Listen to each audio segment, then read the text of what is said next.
Malutong na chicharon ba ang hanap mo? Aba, pakinggan mo ito.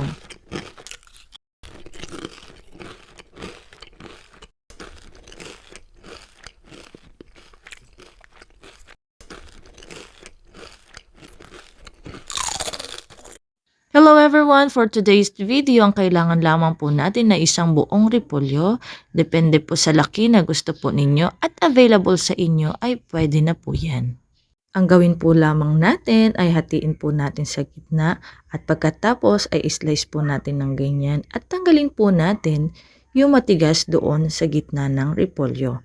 At pagkatapos ay hatiin po natin ayon sa laki at hugis na gusto po natin na magiging itsura ng ating chicharon mamaya.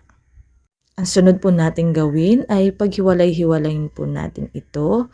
Himay-himay natin upang mamaya ay hindi po tayo mahirapan sa pagdidip sa breadings na ating gagawin. Ayan, at tapos na tayo. Marami-rami rin po itong ating nagawa. Sunod naman ay i-prepare po natin yung ating breadings. Kailangan po natin ng 3/4 cup ng flour, 3/4 cup ng cornstarch. Maglagay rin po tayo ng ating pangpalasa. Lagyan lamang po natin ng paminta, magic syrup at ng salt. Haluin po muna natin itong mabuti, saka po natin ito buhusan paunti-unti ng tubig hanggang sa makita po natin yung tamang texture. Hindi siya masyadong basa at hindi naman siya dry, yung sakto lang. And then naglagay din po pala ako dyan ng 10 pieces ng yellow, yung mga cubes na maliliit. Ang sabi nila, nilalagyan daw po ng yellow para yung consistency niya ay manatili at mas maging crunchy po yung gagawin po nating chicharon mamaya. At kapag okay na, ayan na po yung aking ginawa. Indip ko po siya sa cornstarch and then dun po sa mixture na ating ginawa. At pagkatapos ay pwede na po natin itong iprito.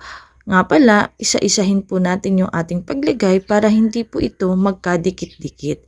At syempre, ilagay lamang po natin ito sa medium heat para hindi naman po siya mabigla at hindi siya kaagad masunog. Tignan po natin ito at kapag nakita natin na medyo okay na, huwag na po natin paabutin ng golden brown ay pwede na po yan. Charan! Paulit-ulit lang po yung ating gagawin at tapos na po tayo. Ganyan po yung aking nagawa. Nilagay ko po ito sa dalawang container. Hinati ko po yung isa, classic lang. At yung isa naman po ay nilagyan ko po ng cheese powder para meron po siyang flavor. Yung classic ay syempre gumawa rin po ako na masarap na sausawan dyan na suka with sili. Kaya naman, bago matapos ang video ito, syempre hindi tayo papahuli na titikman natin ang pangmalakasan natin na chicharon repolyo. It's tikiman time! Pakinggan niyo po kung gaano kalutong ang repolyo na ating nagawang chicharon. So in fairness, ang lasa po nito ay masarap. Katulad din po siya ng mga chicharon na nabibili natin sa mga tindahan. Pero syempre, mas special ito dahil napaka-healthy na at napakadali pa nating gawin. Po, maraming salamat sa inyong panonood. Ingat po kayo palagi.